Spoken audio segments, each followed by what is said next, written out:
بسم الله الرحمن الرحیم. امروز دوشنبه 4/3/1404 دو تا از کشاورزای نمونه میبینیم که در حال درست کردن تخم‌زار هستن. آقا اول خودت معرفی کن. محمد حسین زاده. آقا خودت معرفی کن. من ابوالفضل حسین زاده. آفرین. کلاس چندم هستی ابوالفضل؟ من چهارم. تو کلاس چندم محمد؟ پنجم. دارین چیکار میکنین؟ داریم علفاشو داریم که شامل کنیم ورزشی. آفرین. ماشاءالله ماشاءالله. دستان درد نکنه. آفرین. چند سالته ابوالفضل؟ من 10. تو چند سالته محمد؟ 11. بلند شو ببینم.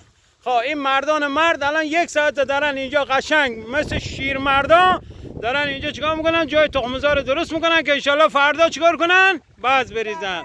یه دست بلند کنین. ماشاءالله. سلام کنین به همه.